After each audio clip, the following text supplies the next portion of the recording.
Hi, everybody. Thank you for tuning in to Tilting at Giants, a Don Quixote adventure in Elden Ring. Now, fellow adventurers, we're going on an epic journey today.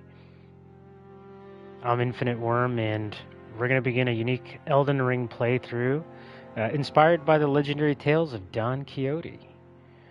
And just as this iconic knight errant set out to revive chivalry, we're going to embark on our own fantastical quest as we traverse the vast and perilous world with courage, imagination, and just a touch of madness. He's going to don armor eventually. He's going to wield a lance eventually. A shield eventually. Now, he won't be accompanied by the noble Sancho Panza, but, if we use our imagination just a bit, maybe we could find a good substitute somewhere.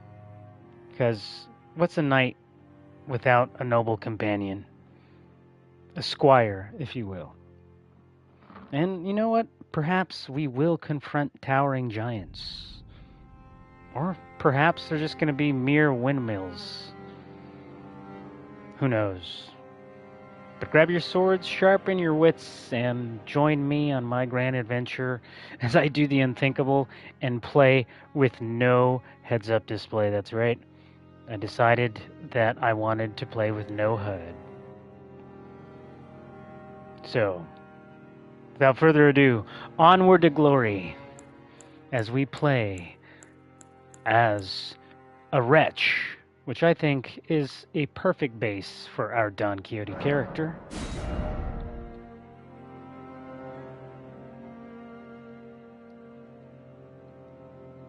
Wherever you're at, I hope you're well and happy. If you've ever read the amazing novel by Miguel de Cervantes, let me know what you think in the comments. Or if you haven't, maybe pick it up. Give it a read, it's pretty good.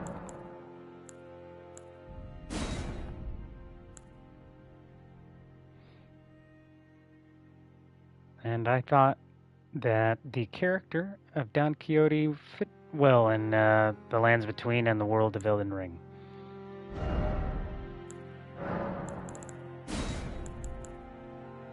And I already created a character, so let's load him up here. We have a few different options. We're going to go with the beginning, the haggard, disheveled Don Quixote who needs a haircut. Make sure everything's good. Aged voice. We're a wretch. Oh, that's not what we want with the golden seed. We need all the help we can get since we're playing with no HUD. And that seed's going to be crucial for us.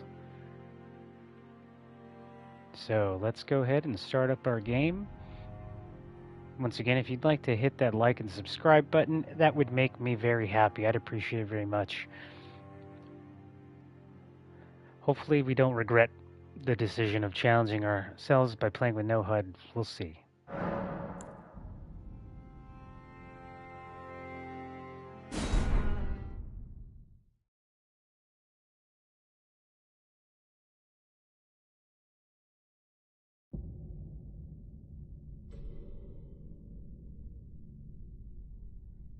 The fallen leaves tell a story.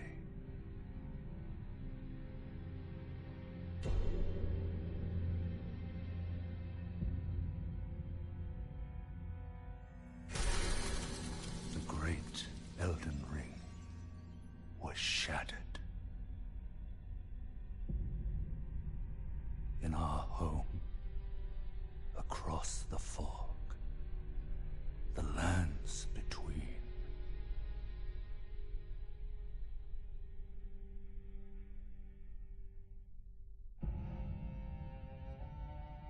Now, Queen Marika the Eternal is nowhere to be found. And in the night of the Black Knives, Godwyn the Golden was first to perish. soon, Marika's offspring, demigods all, claimed the shards of the Elden Ring.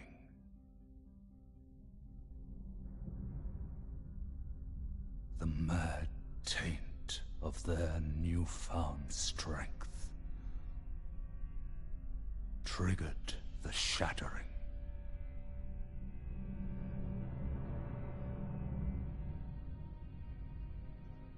A war from which no lord arose. A war leading to abandonment by the greater will.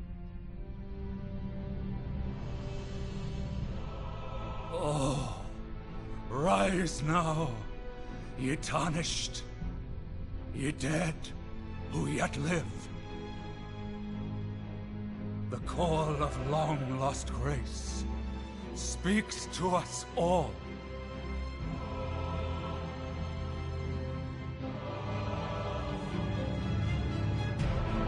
Horalu, chieftain of the Badlands, the ever-brilliant Gold Mask,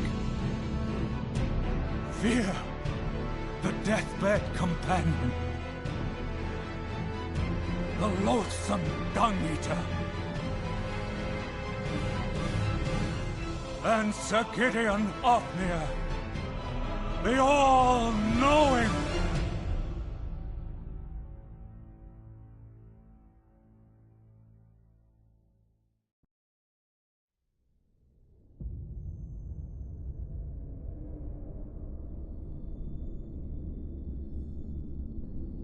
And one other, whom grace would again bless. A tarnished of no renown.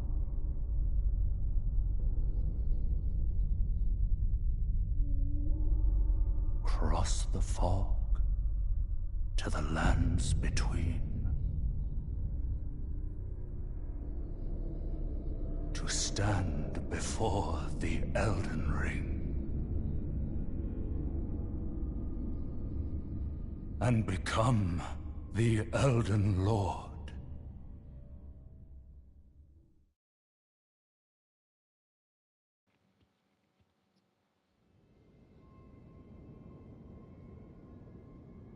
All right.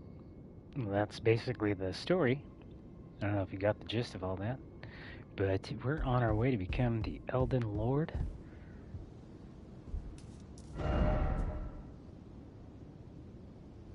Yeah, see? Though the path be broken and uncertain, claim your place as Elden Lord. That's what we intend to do.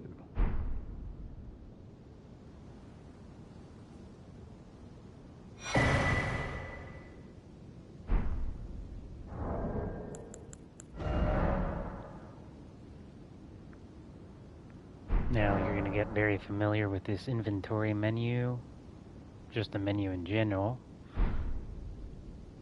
because since we're playing with no HUD, I am going to have to refer to it to check my health points and faith points. That's HP and FP over there on the right side.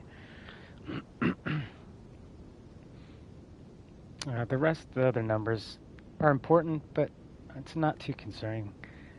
Basically, they're just your stats. You could level them up as you progress in the game, however you want. Not quite sure how I'm going to progress. We are a wretch, so we kind of have the freedom of choice to do whatever we want with this character. I have a basic idea, though, so we'll see. And we already got some items here. We got the Tarnished Wizened Finger, which is for multiplayer. Oh, wait. Oh, yeah. You could leave down messages, and if you're playing on multiplayer, which we're not, just because it gets a little crowded with all the messages and the phantoms running around and stuff. And on my first playthrough on Souls games, I like to just play without the online content, just because it's how I enjoy it. And we got our golden seed, which is, I think, going to be very important for us. A lot of the lore of this game is explained very subtly through dialogue and, in this case, some item descriptions, which is funny when you think about it because they hired George R.R. Martin to do or write a lot of the lore for the game. And it was reserved in a very subtle and meticulous way. They didn't shove it down your throat, which was I really appreciate, you know.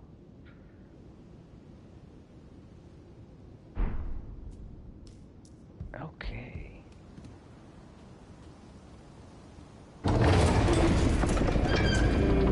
And if you don't know, George R. R. Martin is the author of Game of Thrones, which you definitely can see and feel the inspiration, as well as other fantasy novels like Lord of the Rings and stuff. Look at that.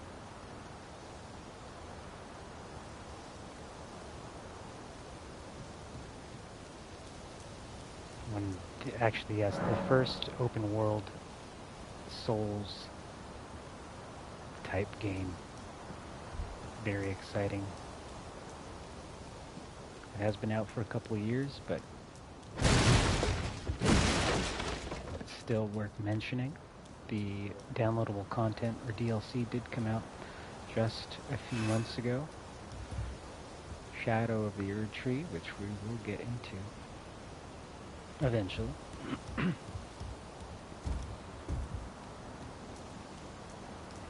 Just take in the atmosphere, the sound effects, the music. Very eerie, very ominous. You just know something's about to happen.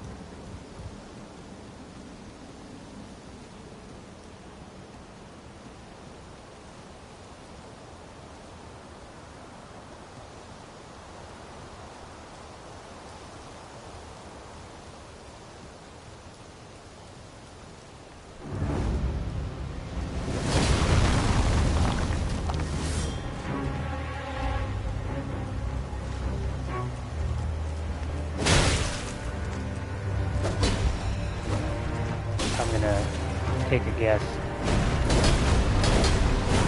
that if you're watching, you probably died a few times when you played this game. It is part of the process, don't worry.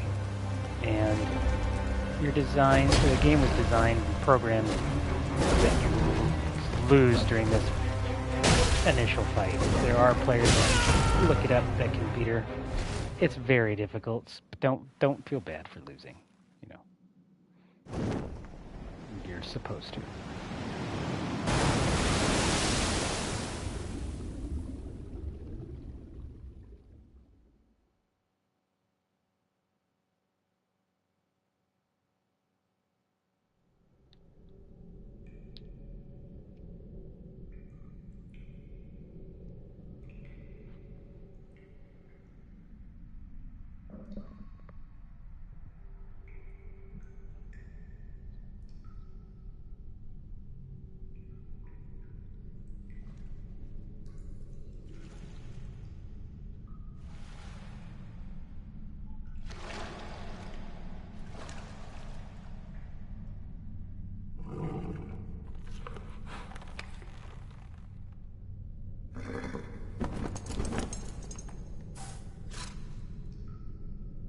Don't worry, Torrent. Fortune is on his side. We found him here, after all.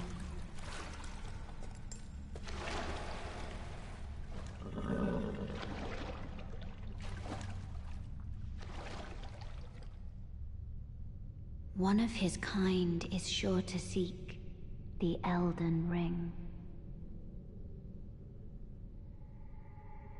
Even if it does violate the Golden Order.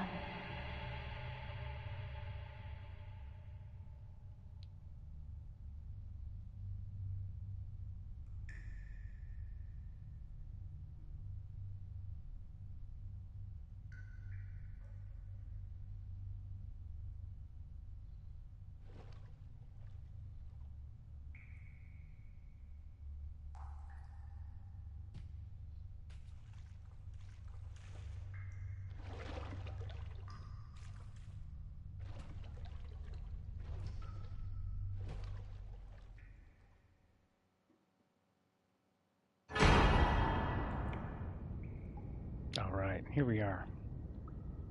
We got our flask of Crimson Tears and our flask of Cerulean Tears. They're at the bottom corner. Now, like I said, we are playing with no heads-up display, but I just wanted to give a little explanation on my strategy here. So we are starting off with the heads-up display on, just so you can see. At the bottom are my items here. We got the Crimson Tears and the Cerulean Tears, and those are going to be the only things that I keep on my item wheel down there, just so that it doesn't get confusing during a fight. I know a lot of people like to actually remove that Cerulean Tears flask and just have the Crimson one, but it's not too confusing or hard to manage for me, even when the heads-up display is off. If you hold down on the D-pad on PlayStation, it will go ahead and just automatically go back to that first option, which the Crimson Tears happens to be in that first slot. So if I hold down on the D-pad, it'll just always go to the Crimson Tears. That's what happens when it turns red like that. So, another thing to keep in mind is the items that you have equipped. Right now, all we have is a club, so we don't have to worry about that too much. And in order to check my health points and faith points, I will be having to come over here to the menu to check character status, either in equipment or status. Okay, so now we're going to go to System. Make sure all of our settings are the way we want them to be. Ray tracing off. Camera speed 10. We're going to turn off the heads-up display.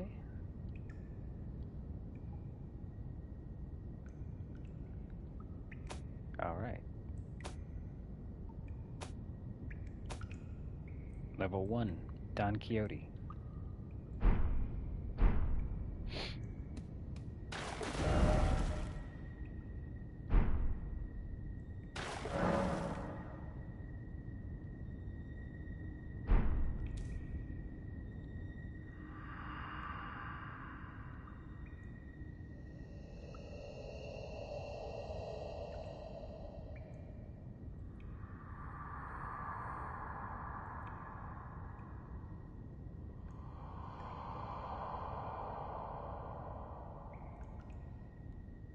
All right. Take the plunge. Go through a little tutorial. Now there's an item over there, but I'm not sure how to get to it. I'm sure we'll find a way eventually.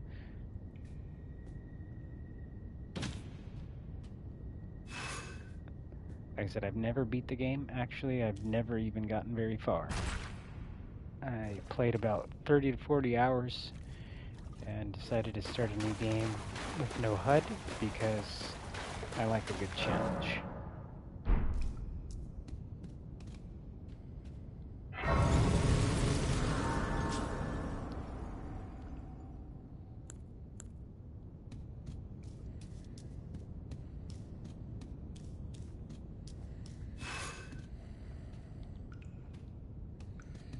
Now, with no heads-up display, you're not going to have the cool little icon letting you know that you are targeted. But the way you can tell is if your perception is focused on the enemy and the camera can't move. If you can't move the camera, that means you're currently locked on. Now, sometimes it's advantageous to be locked on, and sometimes it's best to be able to move the camera freely, in my opinion, depending on the situation.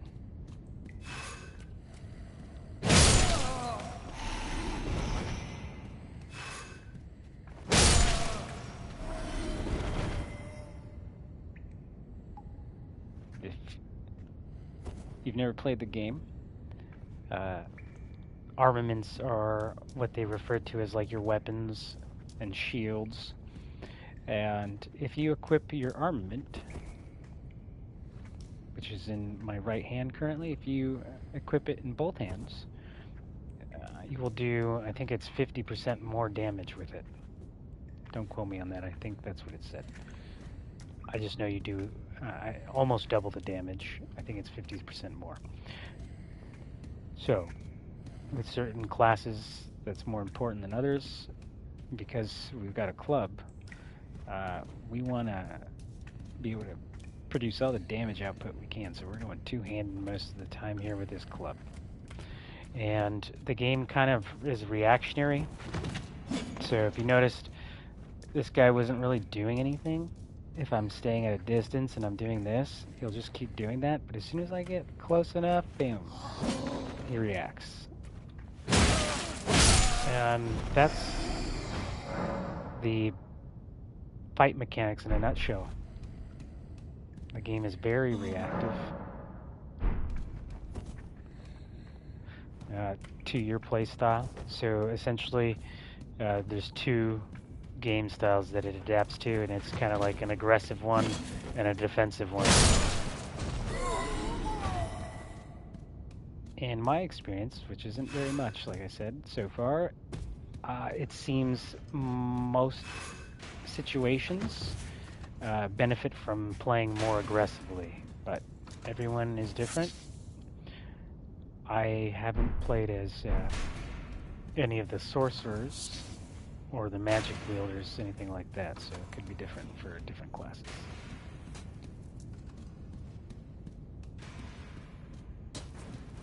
All right. And the example of the enemies being reactive is going to be really obvious here with this enemy. If I don't attack him, he's not really going to attack me. He might, depending on how long I do this for, throw in a swing, but especially maybe if I get really close like that, see? And actually make contact, then he goes and swings at me. But if I just do this, he's not going to do anything. But as soon as I attack him, he's going to counter me.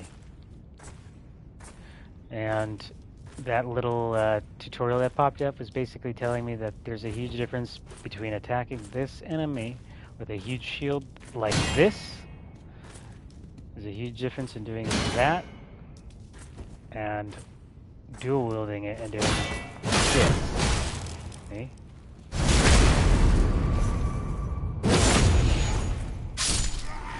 In the game, there's essentially a hidden bar. It's their stance meter.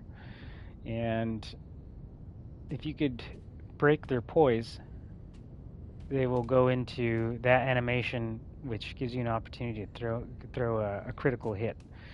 And those deal massive amounts of damage. And breaking enemy stances is nothing new to the Souls genre. It was a really huge one, or huge part of the game in Bloodborne. They actually, I think, had the stance meter visible. So it's the same concept, just the meter's not visible. Well, in this particular playthrough, none of the meters are going to be visible, but in that situation, I went in with a heavy strike with my club. So that was the light, there's the heavy. And you break their stance a lot quicker, even when you're dual wielding. Or, I'm sorry, even when you're two-handing a weapon, you do more damage to that stance meter with a heavy swing and a heavy jump swing than you do normal swing. But it can be tricky, just because if you ever played a Souls game, you know that timing is everything. So most enemies are programmed to kind of interrupt that timing. So this, if you notice, might not look like a long time, but in the heat of battle, 1,000, 2,000, almost 2 whole seconds is a huge, huge risk. And all movement, you're basically making a huge commitment in Elden Ring. You know, any kind of movement, whether it's moving forward, moving backwards, rolling, taking a swing, it's going to deplete your stamina. It's going to put you in a different position on the actual map here, which might be harder to defend against. So, you know, it's just when you first start, everything's a bit chaotic and you're just kind of button smashing and just want to stay alive. But as you progress and you get to familiarize yourself with the mechanics more, you'll really become more intentional with your movements and your button inputs and stuff.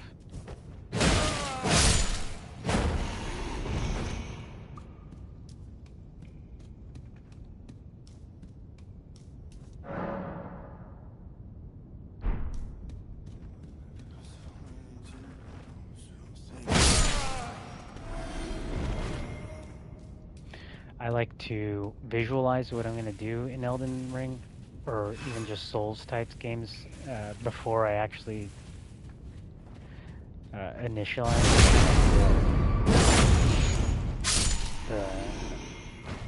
the game plan. So like this guy, I'm going to run in, sprint in, jump, and heavy swing. Right? And we're going to break his stance. There.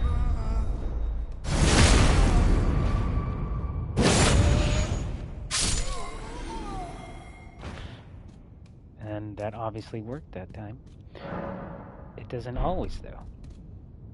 But I feel like if you go in, visualize what you want to do before you do it, usually you're going to fare a little bit better in situations.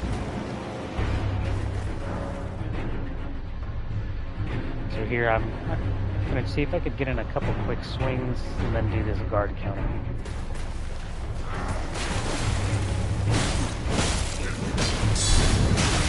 Ooh!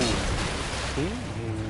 That guard counter was just a little too slow, a little too far away. Let's see if we can get a little closer. Oh!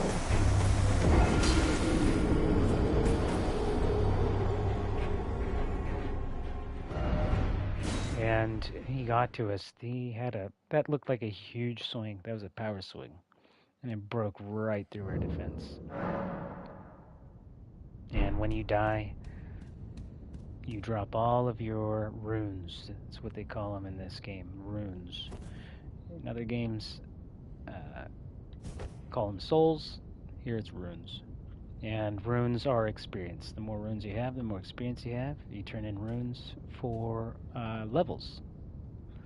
So when you die, make it a priority to go grab your runes. Got him.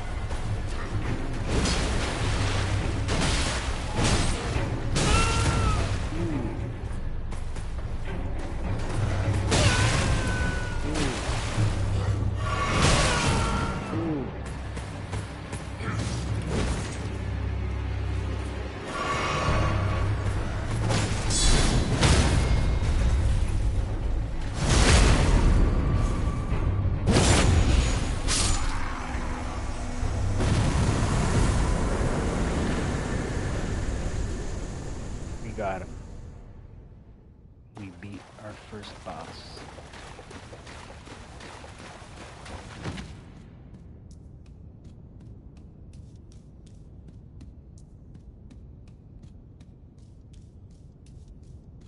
And that's it for the Cave of Knowledge. Let's see what we got here as a reward. Nice. A new gesture.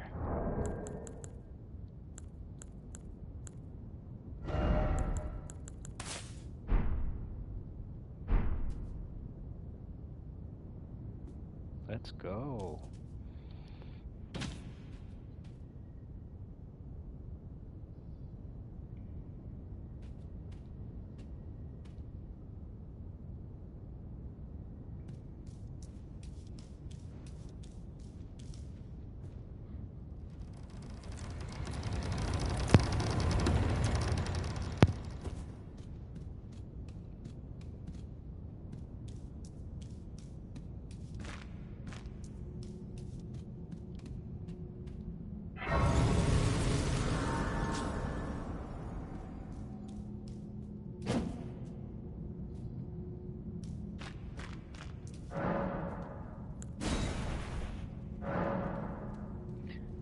Silly Don Quixote, you don't have a stone sword key.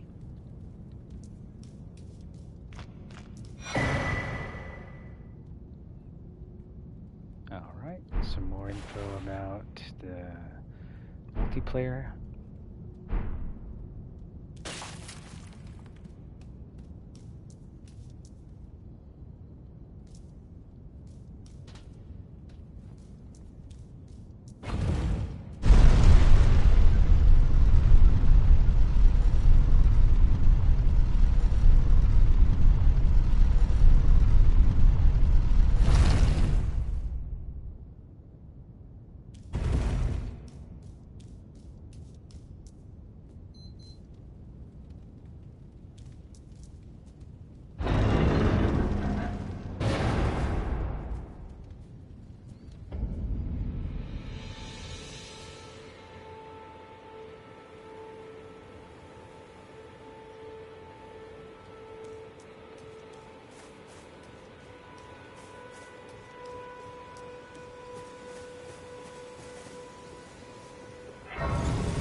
It is an open world game, but there is guidance, literally. At these sites of grace, if you look closely, you'll see that there's a beam of light directing you in the way you should go. But you're free to go anywhere, explore anything, so don't feel like you have to do that. We will be loosely following the story and headed in the direction the game wants us to go. But we are definitely going to do our own exploring. Let's talk to this NPC, see what he wants. Oh, yes. Tarnished, are we? Come to the lands between for the Elden Ring? Of course you have. No shame in it. Unfortunately for you, however, you are maidenless. Without guidance, without the strength of runes, and without an invitation to the Round Table Hold, you are fated, it seems, to die in obscurity. Well, that's no good. Don Quixote has 0 maidens. And without a maiden, things are going to be pretty tough out here. After all, what's a knight without a maiden? Well, we don't want to die in obscurity, dude. What are we going to do? Luckily for you, however, there is one shining ray of hope for even the maidenless. Me. Vare. Take care to listen. Are you familiar with grace? The golden light that gives life to you, Tarnished. You may also behold its golden rays, pointing in a particular direction at times. That is the guidance of grace, a path that a Tarnished must travel. Indeed. Grace's guidance holds the answers. It will lead you, Tarnished, to the path you are meant to follow, even if it leads you to your grave.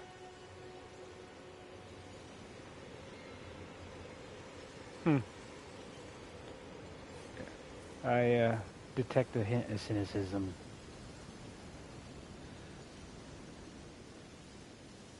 So, it looks like it wants us to go over to that church/chapel, but we got a big boy right there who's patrolling the path that leads to it. Does he have anything else to say? Grace's guidance will reveal the path forward, most certainly.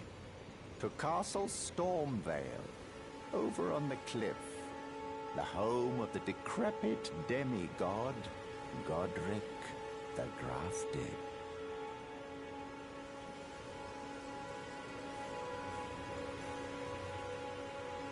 All right.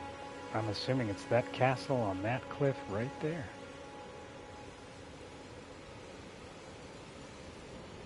Onward and upward, I guess. It's time you set off, I should think. To Castle Stormvale on the cliff, where grace would guide you. If you seek the Elden Ring, maidenless as you are. Keep rubbing it in, dude. Okay, so we have 0 maidens, and no armor, a big stick, and a mission.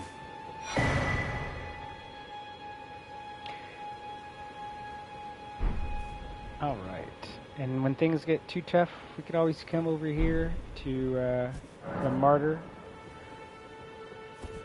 aka Summoning Pool, and request help from another player.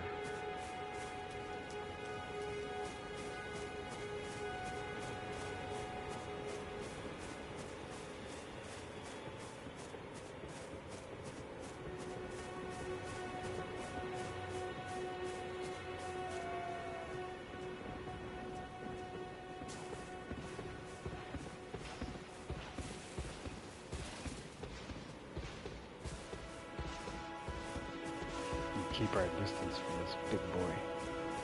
Definitely don't want to fight him yet. Not without at least the sword.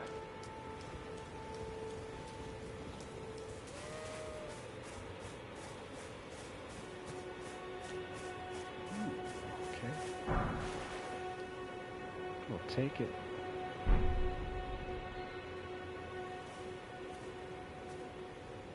Boy, this game's a looker, right? Love the color palette and the art style they went with.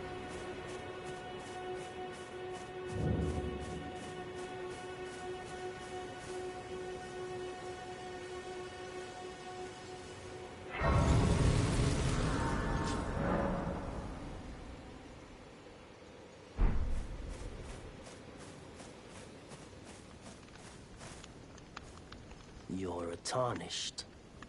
I can see it.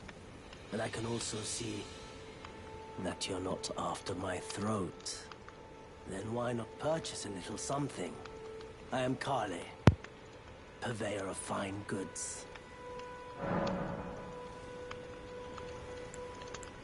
I am of a nomadic people, selling wares as I travel. The land has been tainted by madness since the shattering of the Elden Ring. It's only tarnished like yourself, who keep things from drying up entirely. Let's say you're a very welcome customer.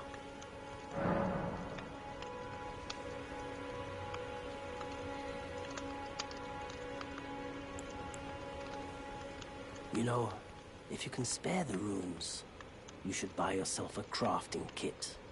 A crafting kit allows you to make basic items on your own. Essential, really, if you intend to survive out here for any duration. The kit costs a bundle, and I admit I do take my cut. But the important thing is that you survive. Every customer counts, after all.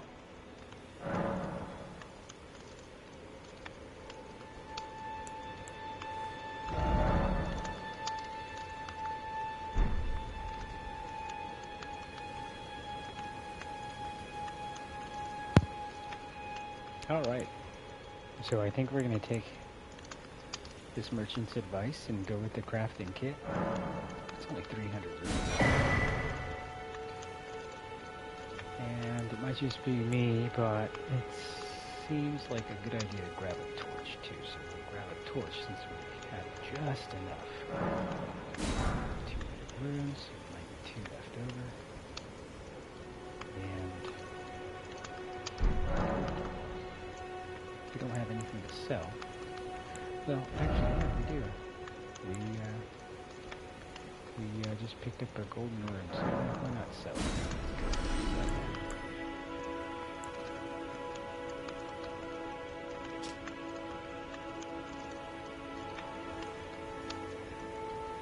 Torch comes with a skill, torch attack. He thrusts his torch forward to set foes ablaze. Especially effective against foes who are with fire, obviously. Okay. Good to know.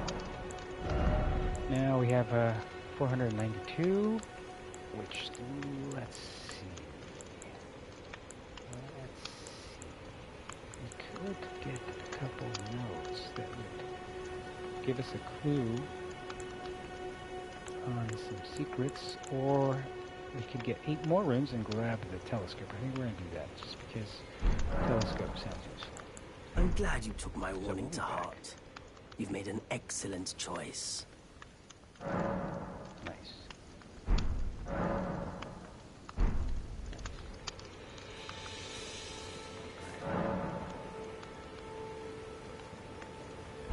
Smithing table, which we're not going to focus on right now, because all we got is this cloak.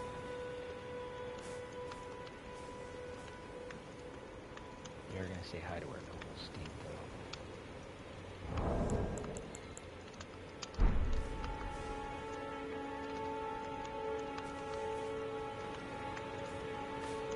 As we continue on our journey, how's our health rating? Status. HP 184 of 414. So, let's rest up. Oh, and that's right, we do have a golden seed that we're going to use here and increase the number of flasks, which is going to be crucial. Awesome. Now we should have 4. Yep, 4 crimson tears. You can allocate those tears however you'd like. Because I'm a wretch and I'm not focused too much on incantations or anything like that, it's not really a priority to me. As a matter of fact, if I wanted to, I could even just remove it from my quick item wheel down here and put it in a pouch or something, just because I use it so infrequently. But we'll keep it. Like I said, it's not that difficult for me to manage 2 items down there, and if you hold down on the D-pad, it will automatically select the crimson tears.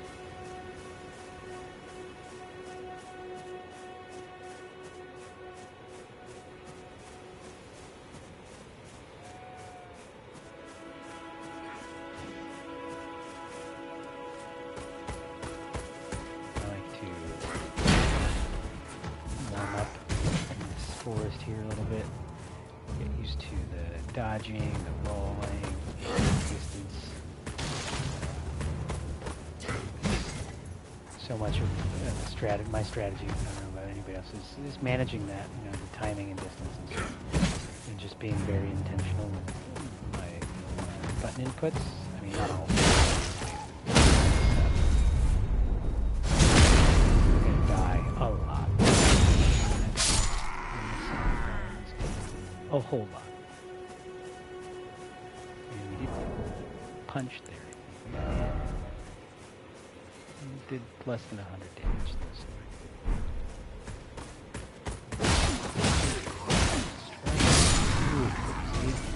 Like our timing. Literally in a split second. Ooh, nice. Good. In a split second, the NPC enemy there was able to get in a quick swing with his torch in his offhand, which is cool to do. I sometimes will do that too. Getting the extra 50% buff on damage is nice when you're two-handing it, but also I do like switching real quick sometimes and using my offhand, depending on what I have. Like a quick strike can interrupt their animation, which I'll show you. Give you time to get in an attack. Too slow. But if you do it correctly, it will interrupt their animation and give you an opportunity to get in an attack.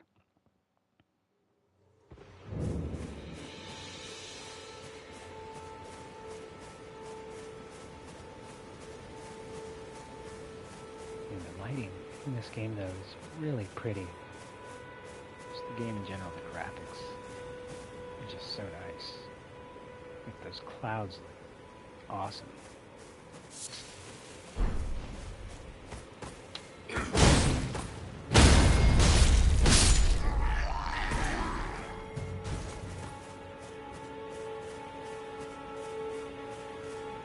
like before, there is, well, all the bars are going to be invisible in this playthrough because it's no HUD, but there's a stance meter that you can break.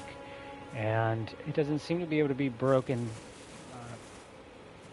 with the quick attack, which is R1 on PlayStation 5, but it does break with the strong attacks, which is R2, and if you hold it to charge up that attack, then it just increases the damage that it does. Okay, so poise. Critical hit. I'm gonna see if I can get in a swing on my offhand.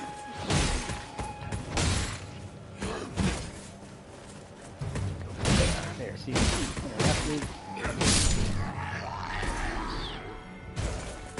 Swing with my primary weapon, but it interrupted the timing a bit, which gave me an opportunity, which is kind of cool. Switch back to aiming it. Strike. Quick one. And you probably already know this, but there's a difference between the type of attack you'll do with R1, or your quick attack, by standing and by crouching.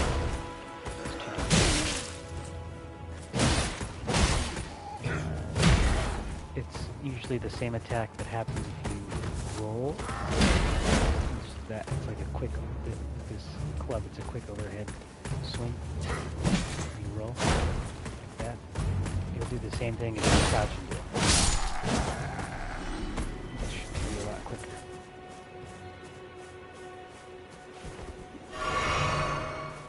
We got some material, resins for crafting. Don't know, but something. Alright, we'll go to the runes. Use that for experience. Buying some items from the merchant. A mushroom. Ooh, and we have our first cave. We're going to go ahead and explore this cave.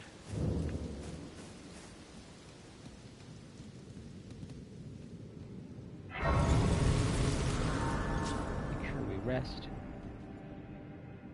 Get our health up.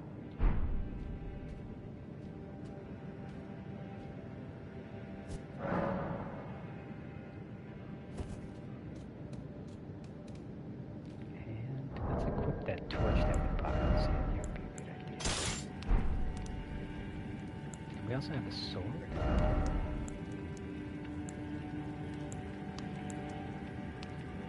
Alright, so we could take this opportunity to explain some of the attribute scaling and what these numbers mean. So if we have here, we have our club selected, and you can see over there it says hammer, strike. So hammer is the type of weapon it is, strike is the type of damage it does. The numbers there under attack power, physical, again the type of damage it's doing physical. There are items or weapons that'll do magic, fire, lightning, holy. The club is very basic though, so it's all about strength. And if you look down further, actually get the explanation out. If we go down further here over to attribute and scaling, we can see that the club scales at a level C with strength, which means it's about average, the worst being E, S being the best, meaning the more points that we have in strength over, well, there it is, strength here, which is the attribute required to wield heavy armaments. The more points we have in that, the more the number to the right scales. See how it says 103 plus 11? So if we had more points in strength, that plus 11 would be higher. And it's kind of the same idea over here. It shows you the percentages that it negates for the type of damage. So physical, magic, fire. Doesn't do very good for anything other than physical. Physical, if we block with the club, It'll negate about 41% of that. It requires a strength of 10, which is the basic level that we started off with. So, the most basic of basic weapons, the club.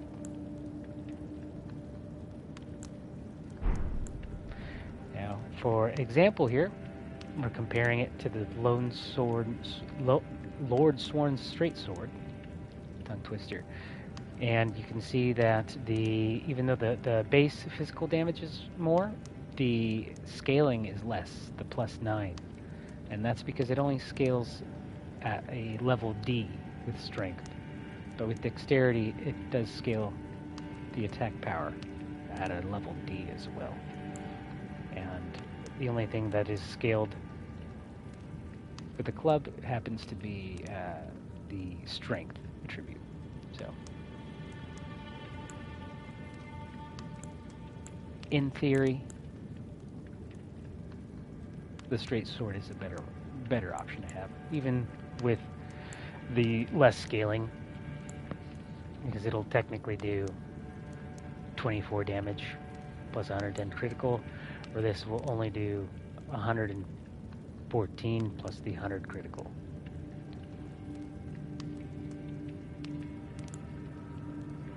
And that's basically a long, drawn-out way of saying we're going to switch to the Lord Sworn's Straight Sword before we go any further in this scary cave.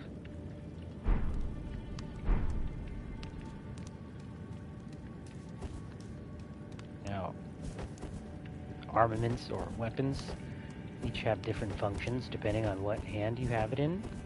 So for example, the torch, if it's in my left offhand, I can raise it up and it lightens my surroundings. See, it's kind of cool.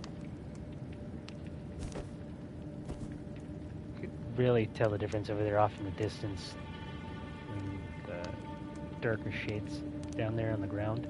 When I lower it, really tough to see, and I raise it a lot clearer, so that's cool. And if we go to our armaments and let's just unequip it and we'll put the torch in our right hand, it does not do that. It just swings. We have a swing, and then we have that thrust. And on our offhand, it's just our punches. We can't raise it anymore. So if we go back and put that torch in our offhand again, see that L1 no longer does a quick swing, it raises the torch, but L2 still will do that thrust. And let's see what happens if we put our sword in that offhand. Whoa, it's dark. It's so dark. Let's go back up. I'm afraid of the dark. Okay. Quick swing, stomp. See, that stomp is really cool too. So if you have your armament in your right hand,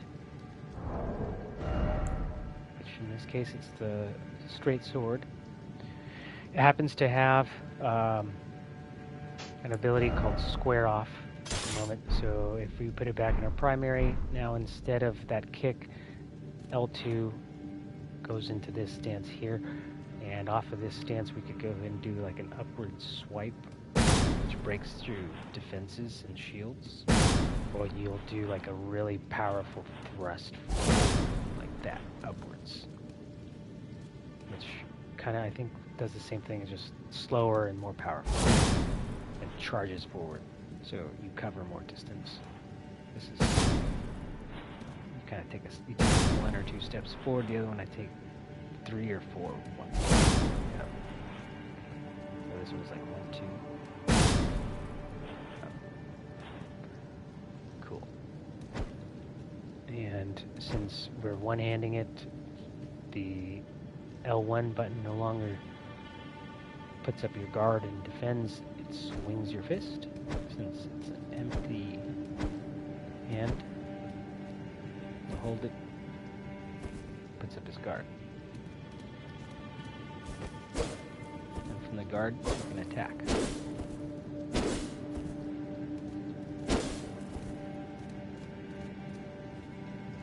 Depending on how good you are, I recommend going into most fights holding L1 and having your guard raised. You know, everyone's style's different though. And it's all about adapting to different situations. You never know. Sometimes it might not always be best to two-hand your weapon in a situation. Sometimes you might want that free hand so that you could take a quick swipe and interrupt the animation. Hopefully these dogs don't see me. Just because they're annoying. But there's an item over there. So we're going to have to go. And we might be able to aggro this guy. Oh, I don't have my torch equipped. Dang it. There we go.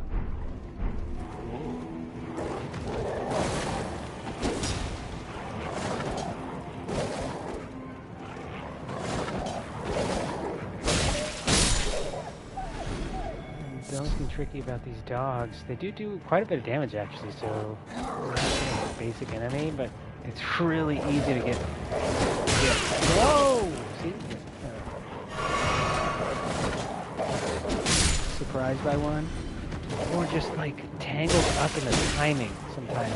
Like you're just a split second off and you keep dodging that split second too soon or too late. And the enemy just gets in an attack every time, and it's so frustrating because it's like you can visualize what you got to do. For some reason, you just can't execute it, and it's literally about that split second difference in your timing, whether it's a dodge or an attack. And that's what I mean by like committing to movement and button inputs. Like everything is a commitment, you know, whether it's a swing or taking a step forward or backwards. Like the NPC, the enemy, is literally reacting to me, so it's not on some track or anything, you know, set schedule where he has to attack within a certain amount of time or anything like that. He's literally adapting to my movement, reacting to me. So if I move away, let's see what happens.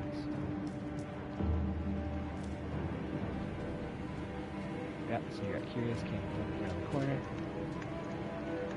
If I move in closer.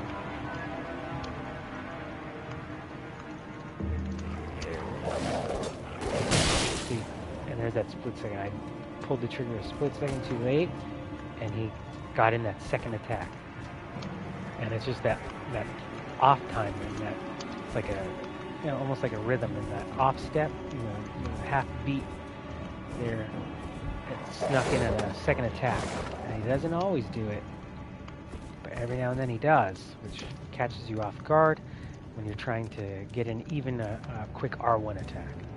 So it's very tricky. Yeah, sometimes even just your basic enemies can really get the best of you.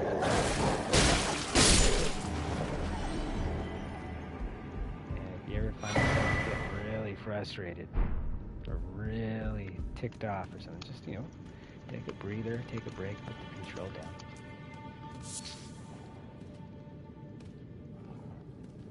Alright, so we got two. You know what? I'm going to go ahead and put my torch. We got some sleeping wolves that didn't bother to protect their happy.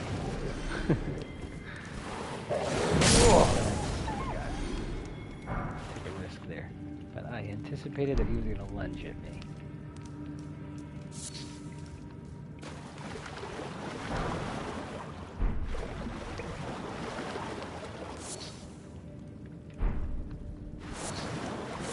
Fireflies. Oh, these are crafting materials. Let's see, we've got our inventory, a whole bunch of stuff. Got these silver fireflies.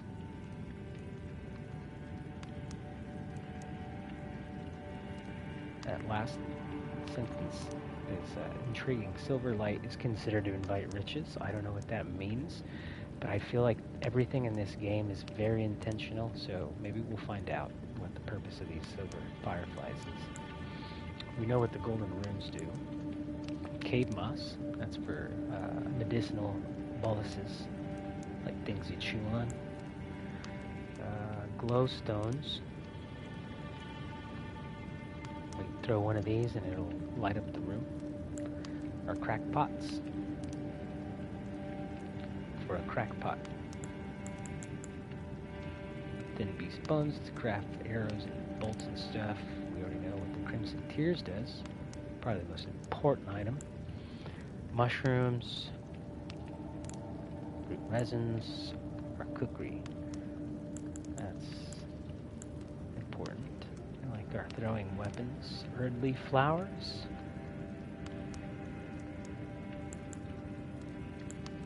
Smithing stones, another important item. Strengthen your armaments. Okay, let's see. We got anything else? Nope, that's it. And we'll take this opportunity to check our status. Our HP is about a little over halfway. Each one of these potions, or tears, sorry, the flask of Crimson Tears restores at this moment about 250 HP per pop. So I don't want to pop one yet just because it would be kind of a waste. And we're going to continue on, move forward through this cave. Through the mist. It's most likely another boss.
Bad boy here will protect us from flame damage,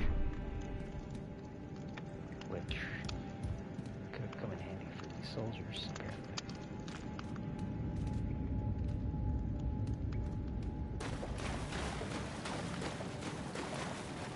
And got some strange monolith here. Not really sure what that is. Judging by the decor, I'd say that these soldiers weren't the first victims, and we probably wouldn't have been their its last. But luckily, we vanquished it, right? Because we're Don Quixote, Valiant Knight. Good job, Don. Let's get back to the entrance.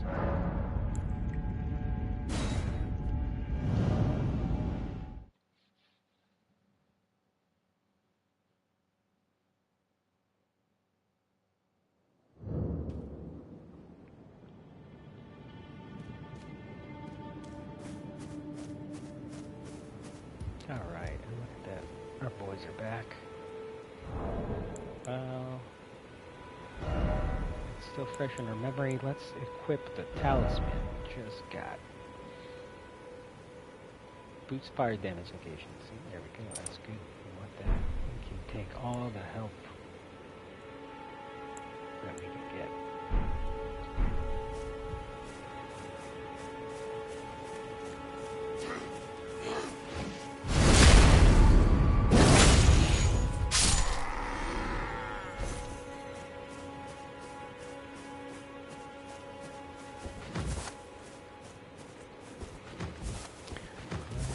going back to breaking stances, which is very crucial if you're playing as melee in this game. The attack that does the most damage to it might be the poise meter. I keep calling it poise meter. Maybe it's the poise. That does the most damage to an enemy's poise is the guard counter. So when they get a hit like that, counter it, boom, like instant. Something to remember. Because when you're able to get in those critical strikes, those critical strikes are game changing, especially for really tough.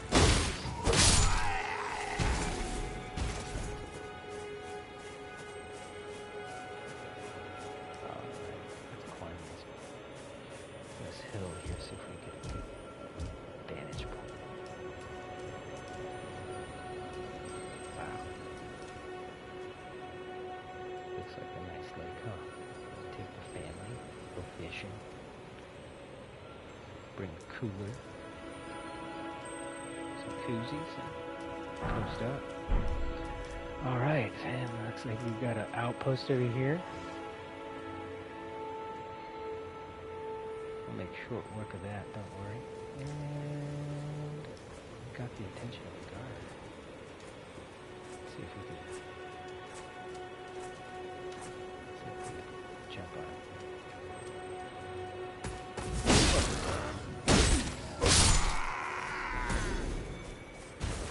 And that sound you hear is this scarab. And scarabs come in 3 different types. I think maybe more. And they come in these teardrop ones. They come in XP. And they come in skills. They give you like ashes of war and stuff.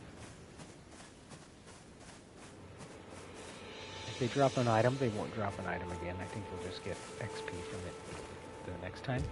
But the ones with the tiers will always drop tiers, so that's good to know. If there's a place that has a it's a good strategy. Because you could go into a boss encounter. For instance, that Golden Knight that was at the very beginning.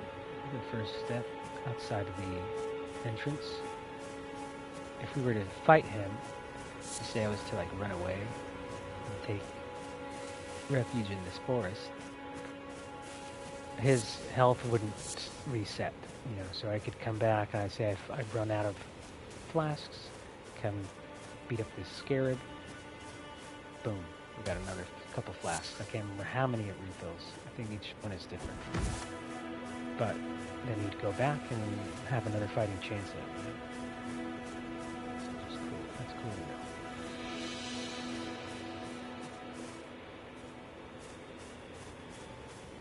Alright, looks like we've made it to the first of maybe several castle gate walls.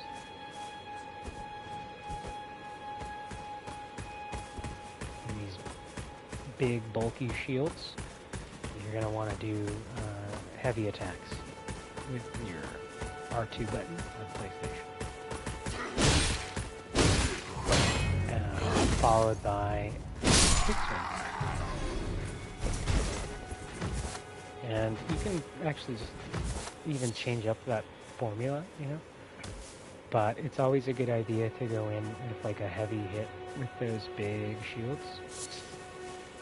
Usually it'll break their defense a little bit. You can get in a couple of quick swings or like roll around them, get behind them.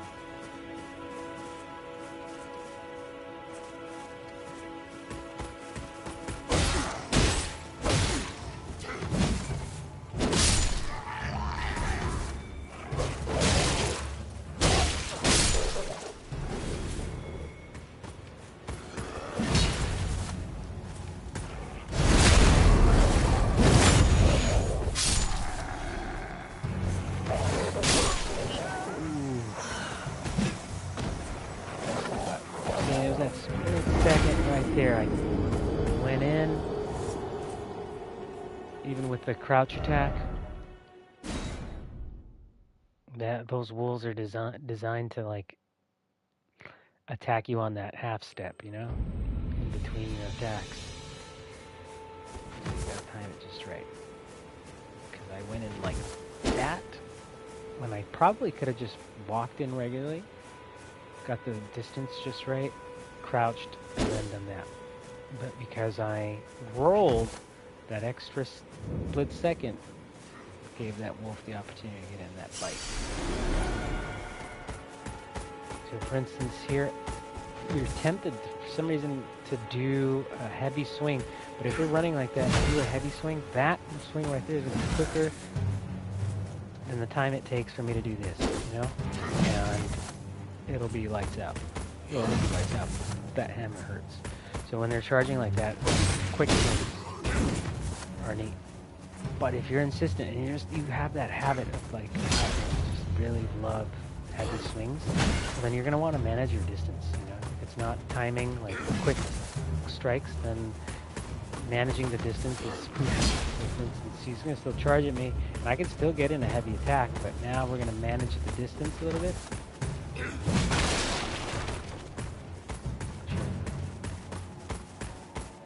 He's charging back. See like that? So it's charging back, and then charging forward. And in that particular situation, we rolled, but really what I wanted to do was just this back step. This back step is awesome. I recommend you practice your back steps, and then once you're comfortable just regular back stepping in a fight, like effectively, not just looking silly. Practice the back step.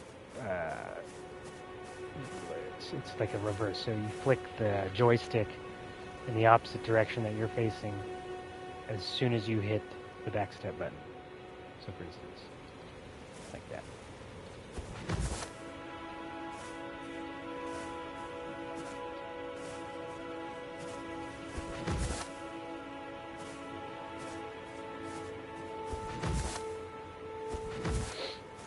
And it's a tricky one at first, but once you can get that one in, which, by the way, you can't do if you're locked into an enemy, just to keep in mind, no matter how hard you try, you will always just do a regular backstep, or at best, you'll do a back roll like that.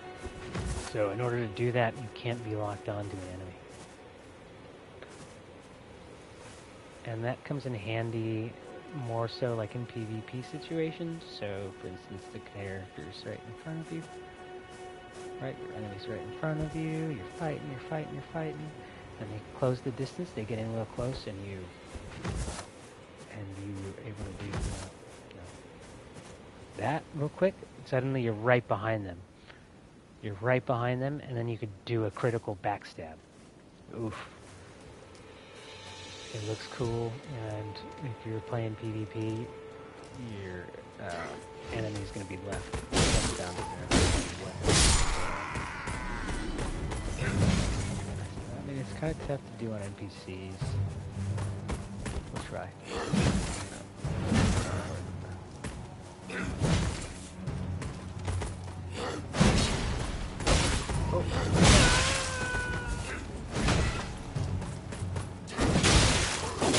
Oh.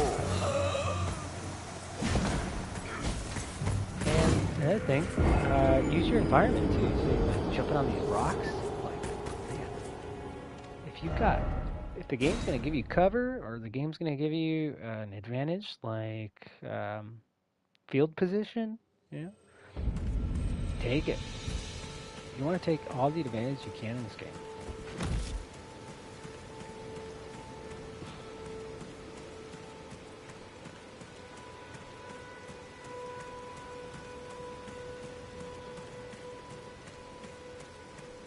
Believe me, the game will show you no mercy, zero mercy. So in return, you show it zero mercy.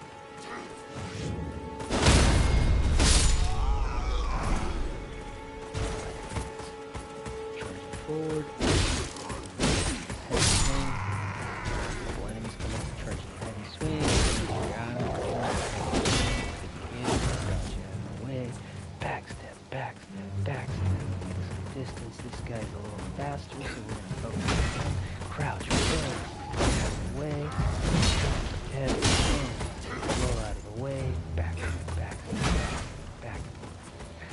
do a back step and a quick swing, it also does a different attack. So and see, he kind of takes a couple steps forward and then does an upward swing, which is pretty cool. Yeah.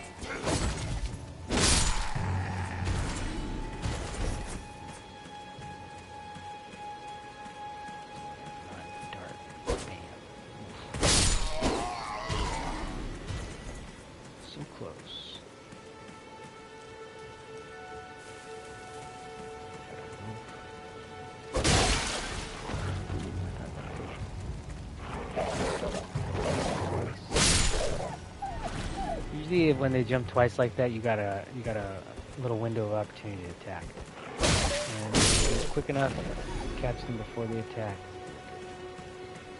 And there's two ways you take this guy out here.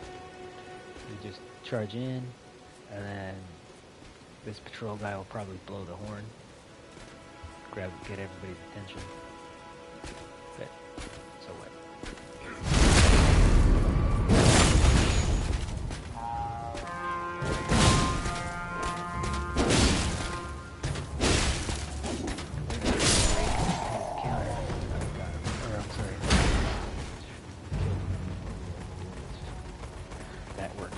Whoa! See that guy.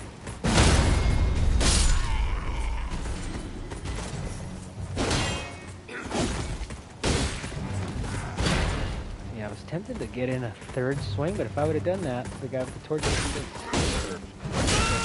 been... Oof.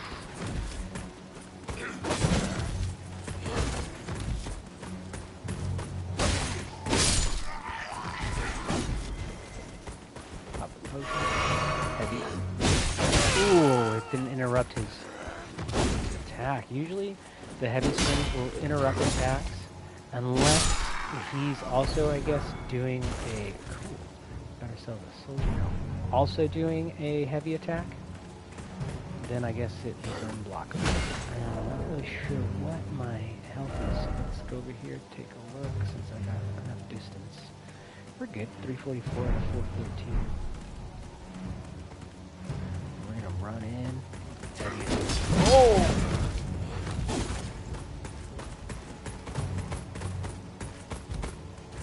See, that time, that's one of the disadvantages. We don't have a heads-up display. I couldn't realize that I had no stamina, so I went and jumped to go attack, and he didn't attack because I had no stamina. Oof. Pulled the trigger too late on that heavy attack. And in case we're curious, we could see how much that attack hurts. Let's see.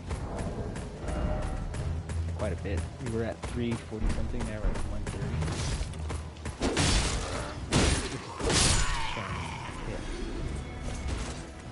So go ahead and pop the potion.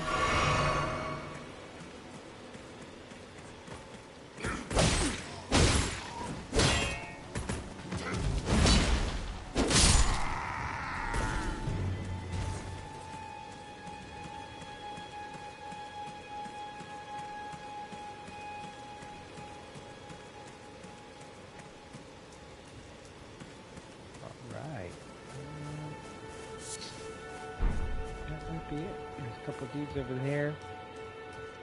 An item over there I'm gonna check out, but let's go down here and see what's over there. Treasure chests. I don't know if you're like me, but anytime you see a treasure chest in a video, let's go. Alright, looks like we got the item to add skills. Ashes of War to our weapons. And in this particular case, it was the Storm Stomp. You stomp on the ground and it creates like this tornado effect. This is really cool and really annoying if you're the one that's having it used on. Then. Okay, that's about it.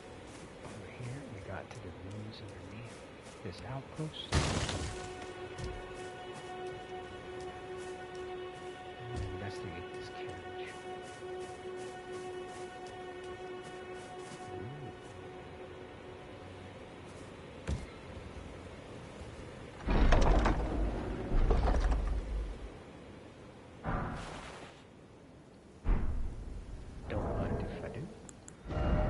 ourselves a flail, which unfortunately at the moment requires level 18 dexterity. As you can see, we are still level 1, so we are at least 8 levels away from being able to effectively wield this flail. But we'll get there eventually if we decide to go on the dexterity path, which we probably will, because we're playing as Don Quixote and we want to use a lance because we're Don Quixote.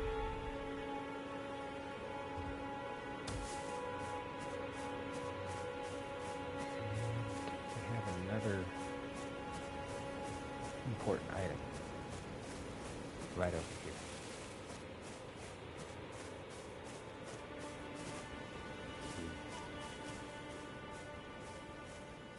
Don't want anyone sneaking up on us, so let's take this guy out. We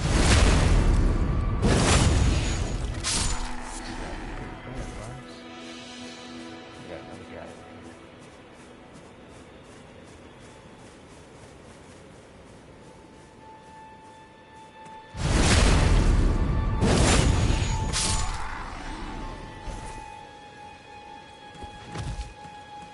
So when you're sprinting, you could actually hit down on the left joystick or your crouch button, and he'll crouch as you're sprinting, and then continue to like crouch sprint. So I'd let go of the sprint button. That's regular, just walking around, and you do a crouch sprint, and he moves a little faster.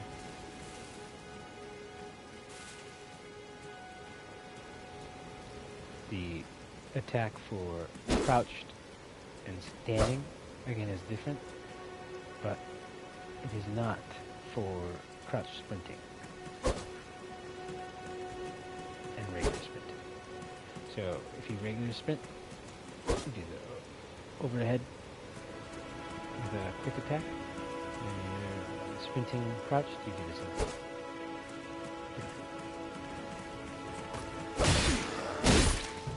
Ooh, and see, you've got glowing eyeballs. So whenever you encounter an enemy with glowing eyeballs, that's indicating that that enemy is going to give you more XP or runes than other enemies.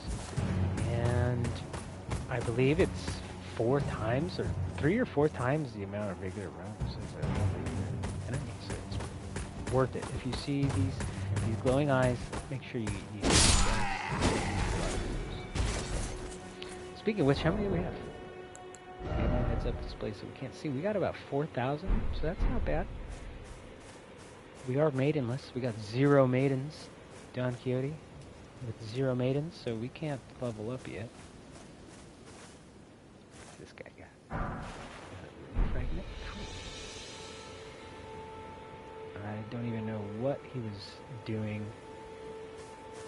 in that coffin. It looks like he was taking a break. You know what I mean? Dropping the kids off at the pool. Alright. So he's charging at me. I'm going to go ahead and charge at my heavy attack. Let's see what happens. Paid off.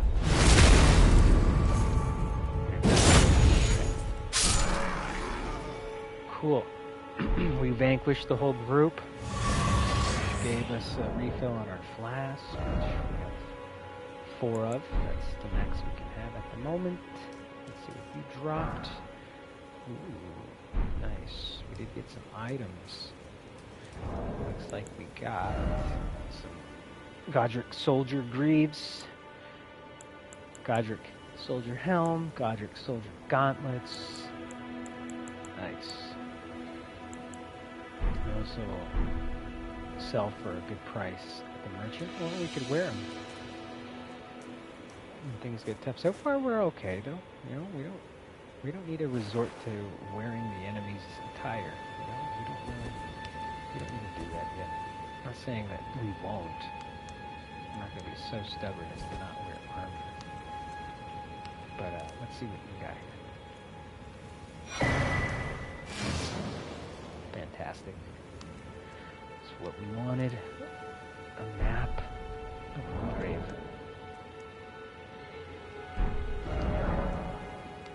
And from the map, we can fast travel to other sites of grace that we've already discovered. And as you can tell, it's huge. This map is pretty big. This is just one chunk of it here. The very beginning. Here's the lake that we were looking at. A giant lake that we're going to go explore. And we're at a fork in the road here. It looks like we go right, we go to the left. But the site of grace is pointing us in this direction. So we're going to stick in this direction and see where it wants us to go next. And we're just going to continue to follow that path.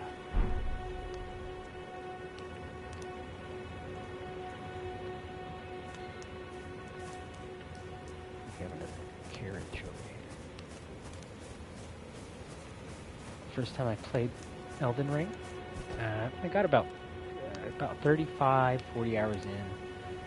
And I started to feel really comfortable with the game mechanics and stuff like that, so I decided to start over again.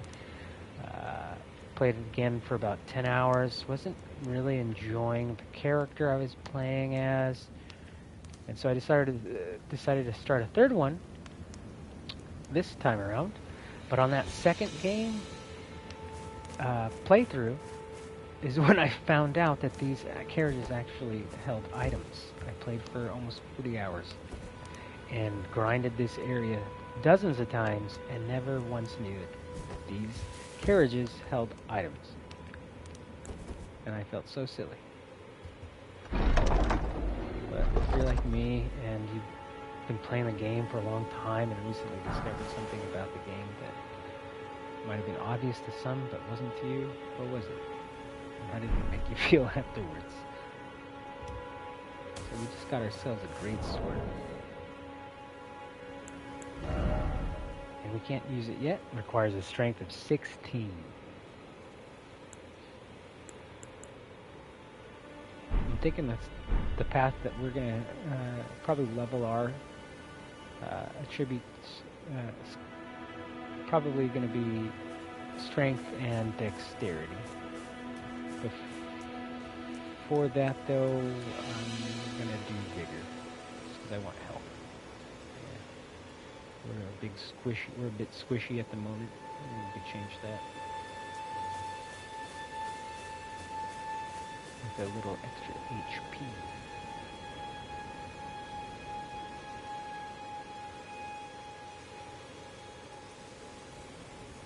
Gorgeous game. I absolutely love it.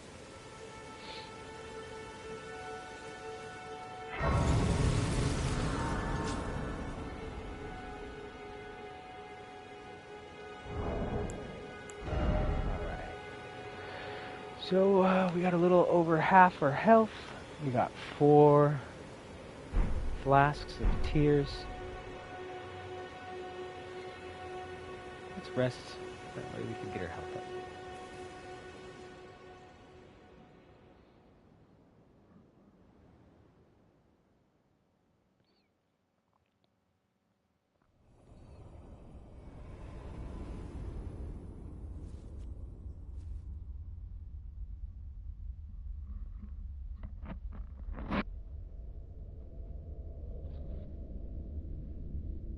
Greetings, traveler from beyond the fog. I am Melina.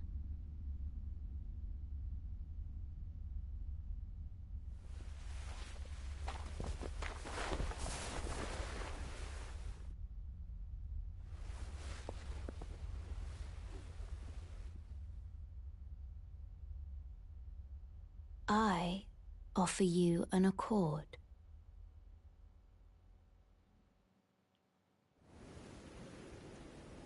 Have you heard of the Finger Maidens? They serve the 2 fingers, offering guidance and aid to the tarnished. But you, I am afraid, are maidenless. I can play the role of maiden, turning runes into strength to aid you in your search for the Elden Ring. You need only take me with you to the foot of the Erd tree. Sure, why not? Then it's settled. Summon me by grace to turn runes into strength. Ah, another matter. I bequeath to you this ring.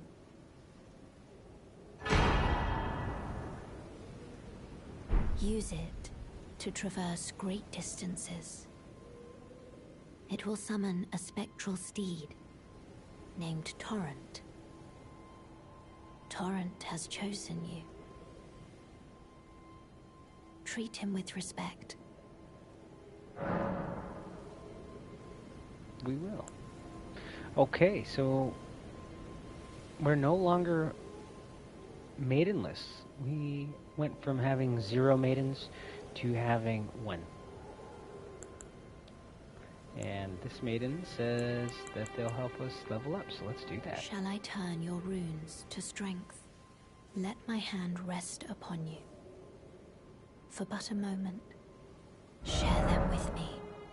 All right, Your finally. thoughts, your ambitions, And the principles you would follow. we are going to eventually focus on strength, dexterity, some endurance and stuff, probably some mind to increase our FP, but to start off with, we're going to try to get our vigor as high as we can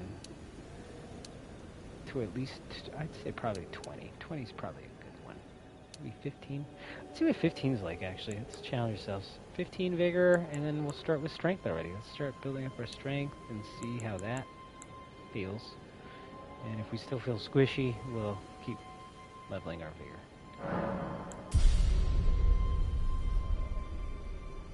Okay. Like it. Our defense went up a bit. Our immunities, our attack power, and of course our HP. Awesome. Well, thank you very much, Melina. Or, I think that was her name, Melania? Yeah. Whatever it is, thank you. And I think that's all we got. Well, let's put some stuff in our chest. Sorting the chest. Put away the items that we're not using. Like these things that we can't use yet. Enemy's armor, which we could sell eventually. And we're good to go. Thank you very much. We got our steed. Leveled up. Torrent is the name of our steed. Let's take a look. We're going to set Torrent to our pouch here. There we go.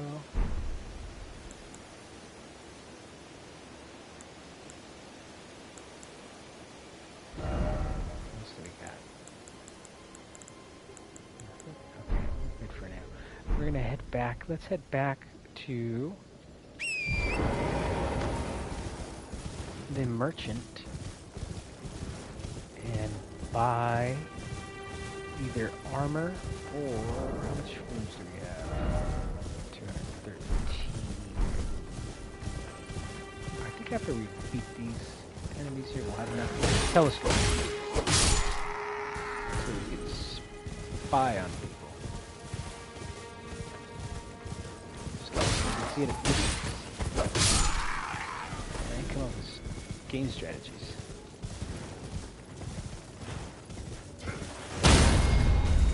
Or just look at stuff.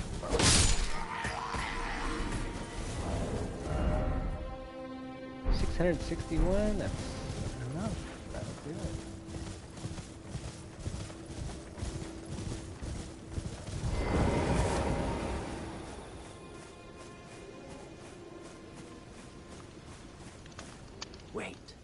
Weren't you? Well, you're back. Care to buy something? There are others of my people who yet survive in these lands. If the mood takes you when you meet one, then offer them some trade, won't you? My people, wanderers all have long been spurned by the grace of gold, which is why we cannot settle, but instead are forced into this pitiful, unceasing journey. But thanks to that, things are not so different for us now, though the Elden Ring is shattered. I think this makes us kindred spirits of sorts. Your people, the Tarnished, and mine. Perhaps you don't need to hear this, but see that no harm comes to my kin. We have a saying, we wanderers. Lament not your solitude. Expect no sympathy, no regard, nothing. But if anyone dares harm us, show them no mercy. That is our code, so to speak. Just the way we are. Deeply unforgiving. Got it. Don't mess with them, basically. They might seem quiet, calm, cool, collected, but you mess with them, they will fight back. Okay, so what do you got for us? Let's go. Telescope. That's what we want. Yeah, we got a little bit left over. Might as well use some for throwing daggers. Perfect.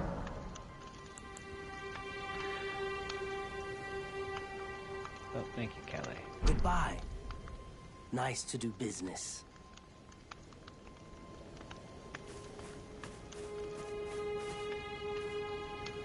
Don't worry, buddy. I might have a new steed. The torrent will never replace you, dude.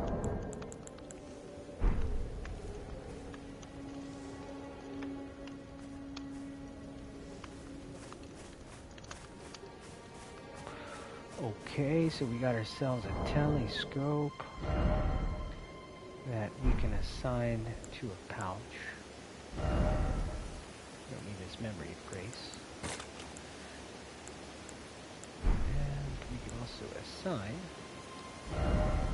our throwing knives. Throwing knives aren't really like there for DPS or anything like that. They're just mostly there to interrupt like timing and enemies' animations and stuff.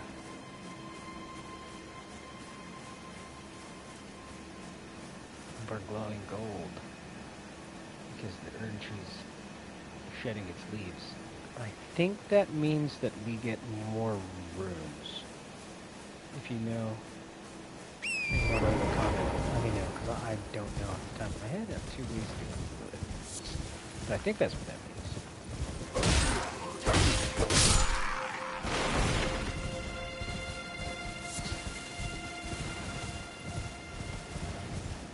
Oh, bats are out at night. So, if you've been paying attention, you'll notice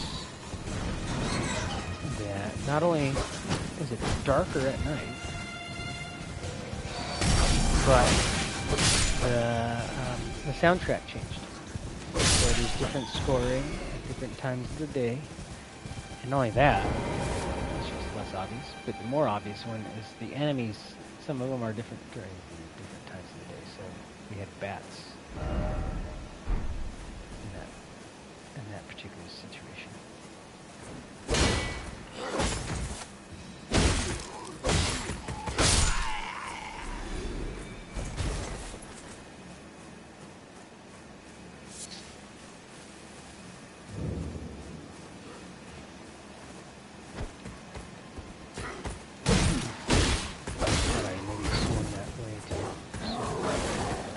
Too late.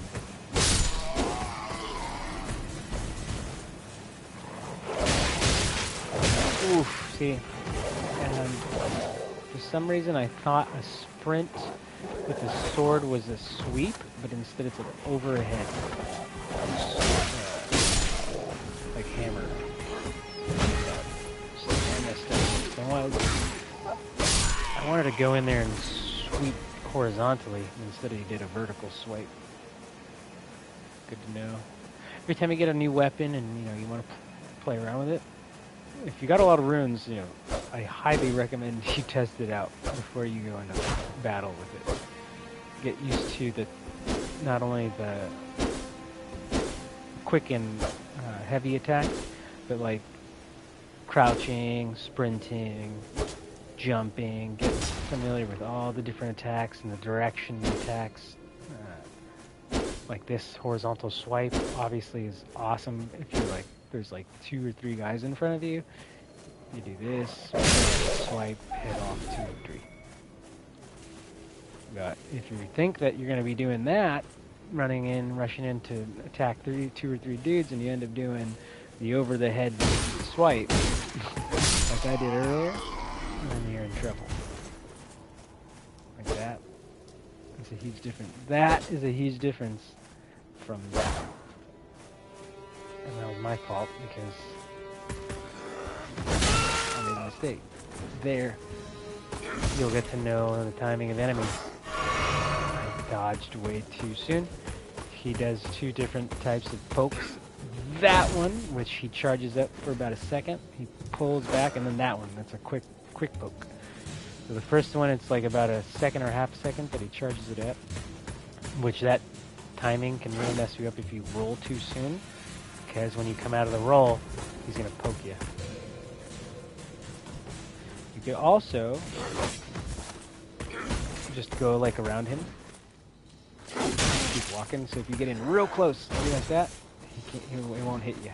But you literally have to be on top of him, and when you are, he'll do that, so just keep that in mind. He'll mash you with the shield. And I don't know if it works if I move to this right. Let's get out of this rock here. Right. Nope, that hurt me. Oh, that one didn't. So if we keep moving to the left, eventually we will get around him. See what happens when he swings his lance. Okay, so let's go to the right, see what happens. Avoided it. Avoided it. Didn't avoid that. Avoided it. And we're behind him now. So take the time to just like literally dance with the enemies, mess around with them, get to know, like every time you encounter a new one, you're most likely going to encounter a bunch of them again in the future, so get to know the enemy, familiarize yourself with their attacks, their timing, things like that.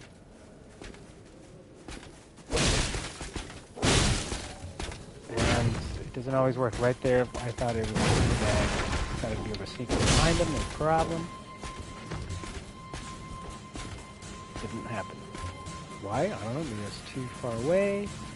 I hit the button too soon, who knows?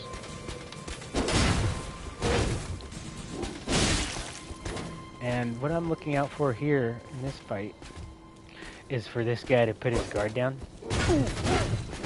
which he does every time he attacks. And his guard is his shield, and that's a massive shield, which probably negates, well it does, it negates I think 100% of damage. At least quick attacks. Heavy attacks, if you get in I don't know how many it would take. You could test it out. Alright,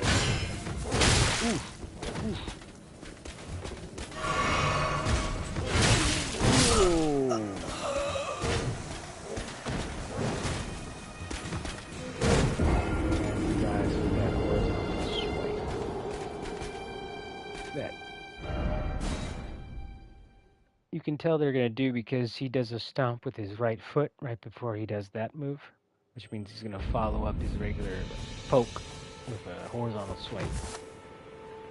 And when you die, make sure you go back to where you died and grab your runes, because the feeling of losing a whole bunch is not very good feeling. Especially if you've lost all the runes that you've been accumulating for the last few hours. That's always not fun.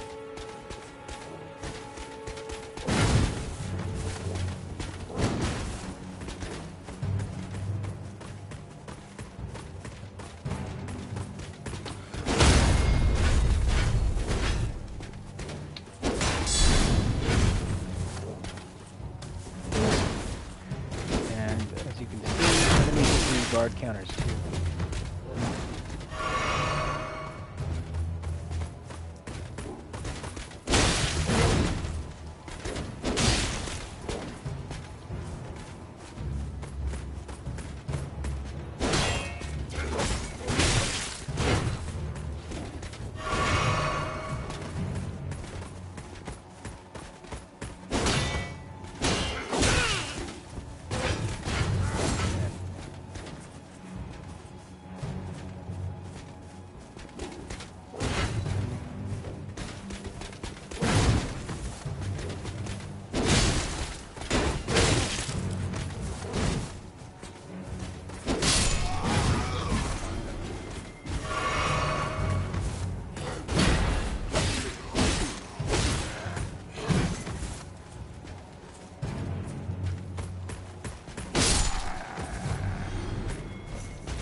And also the direction in which you roll makes a difference too. So when he does that horizontal swipe, I try to roll into it versus away from it, because away from it you will be just at the tip of his strike when you come out of the roll. Try to demonstrate. From there I try to do it. Oh, see? So I rolled away from it, but luckily I was close enough to him. But typically, if you roll away from that swipe, it's going to hit you. You want to roll into it.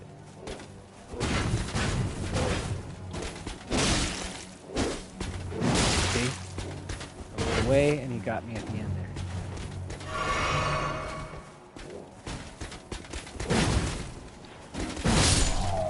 And every now and then you're tempted to immediately attack once they've missed you, right? So it's like there, he was charging, he missed, ran past me a bit, I was locked on him. I was tempted to, as soon as he stopped and he missed me, to attack him.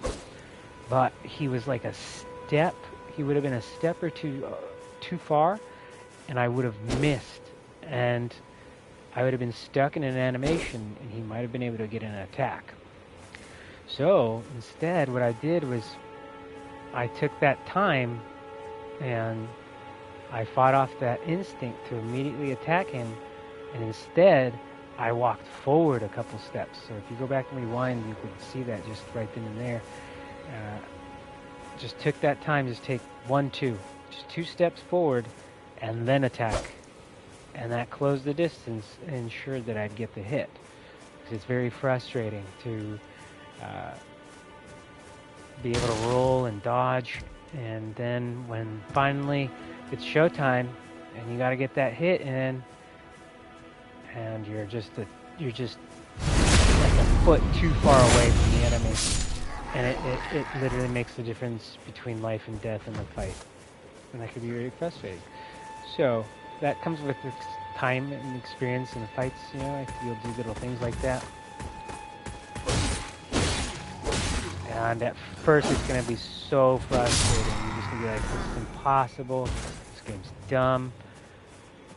But it's like riding a bike. Suddenly, out of nowhere, it's just like muscle memory. You're going to find yourself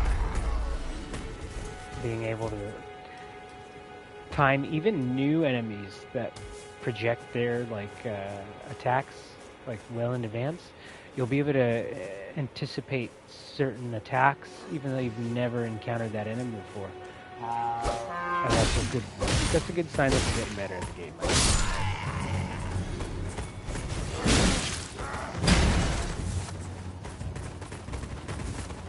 Alright. So I want to do a sweep, and I can't remember what the sweep is, and I think the sweep is R2. Yep, see, sweep is R2, and not R1. Well, now he's alone, so I can do one. Still missed. Oh, that quick counter. That's the only thing tricky about these guys. If you're trying to show off and be cool, usually after the third or second hit, you're going to get in that quick counter swipe with a torch.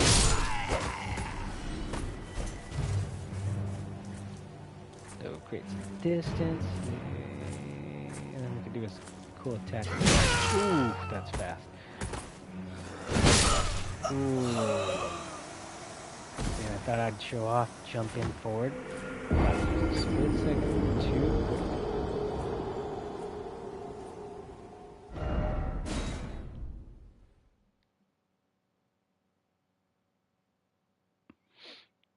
This outpost in the beginning game is a perfect opportunity, perfect spot to really practice your moves.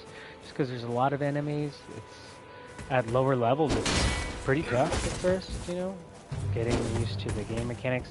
But these enemies here are, especially the bats at night, represent a pretty wide array of attacks and enemy types that you're going to encounter in the game. So it pays off to stick around here for a bit and really get comfortable with the game mechanics. It's a good spot. The gatefront rooms.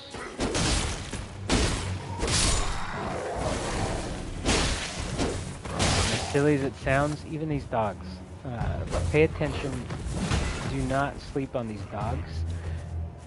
The timing, particularly, not the amount of damage that they do, especially with multiple dogs. Okay? If you can go in and say, like, hang out with a couple of them, right, and don't attack. Just try to avoid their attacks, dodge them and run and jump and stuff. Block. These dogs represent probably some of the trickiest timing in the game for enemies as far as attacks and delays and stuff. So if you could get a few of them, a couple of them, and start dodging them confidently, I think that will really benefit you. These wolves. The tricky timing of these wolves. And a lot of people, you know, you might think, even games like the dogs and the wolves are like, they're just like cannon fodder, you know? But if you're not careful, like these guys, these wolves, especially there's these dogs, like Scottish Terrier looking things, like giant terriers. And, oh boy, those guys, there's some of just, in my opinion, the most annoying enemies in the game.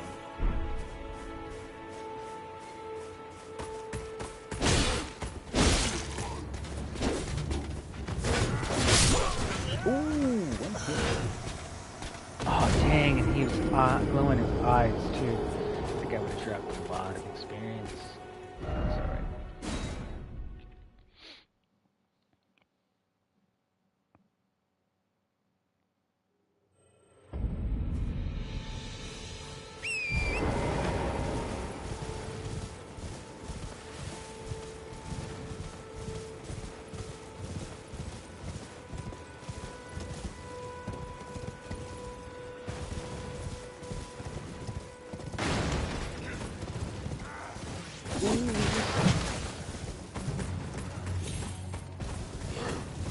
Ooh, we missed again.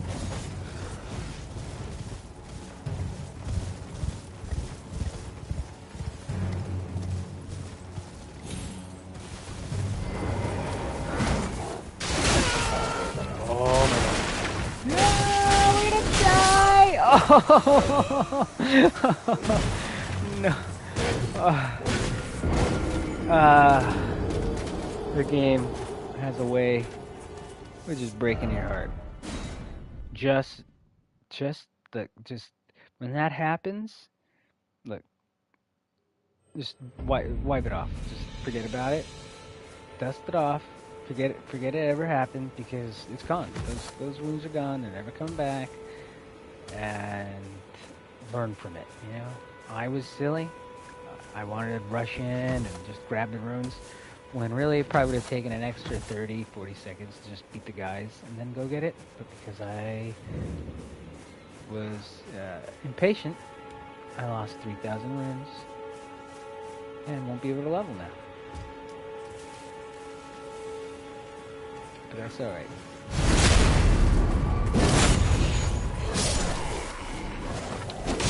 Because it's 30,000, which I have lost.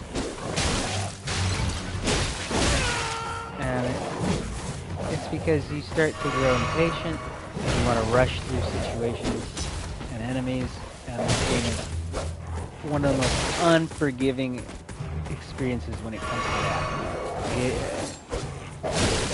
Even this right here, see, I'm growing impatient,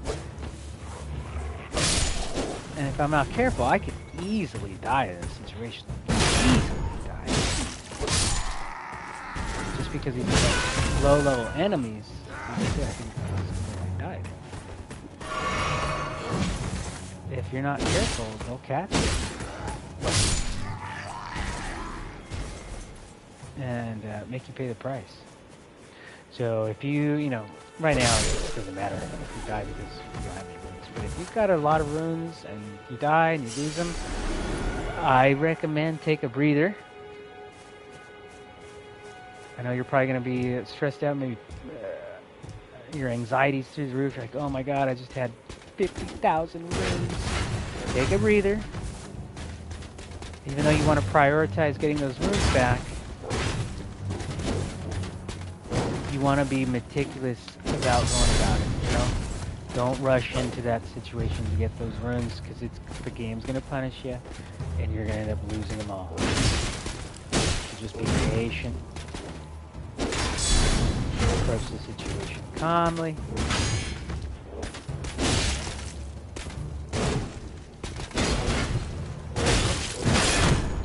Ooh.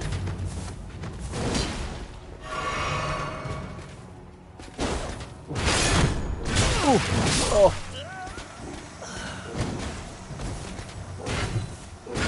And you'll get better in time. This game's a lot of fun, you know? There's, at any given moment, an enemy like that, like in 2 hits, 2 swipes, was able to attack me, especially at these lower levels, which is why these Gatefront Ruins are, in my opinion, a great spot to just come to and practice. Each little section too is like a different scenario. You got the dudes with the shields over here and the swords. I think one's got a hammer, a war hammer. You got this guy with his lance, his spear, and his shield. Focus on mixing your heavy attacks with your quick attacks. Get behind him. Get in your criticals. You go over here. You got this guy with the horn who's gonna sound the horn. So if you really just want to rush in, rush in on this guy and like, come on, dude, sound the alarm. He'll sound it, and then before you know it, you got a dozen dudes. Which is a tricky situation, even when you're like at level 20.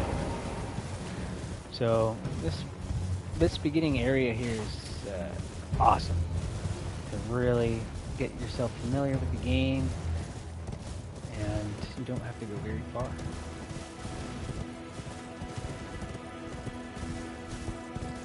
We're going to go back up here, rest at the site of grace, and save our game.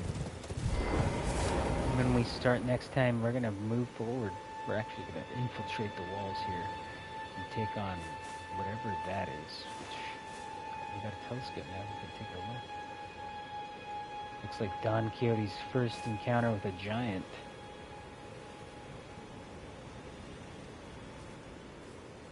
And next time, we'll be tilting at that giant. So wherever you're at, thank you so much for watching and tuning in. If you have any comments, thoughts, let me know in the comment section.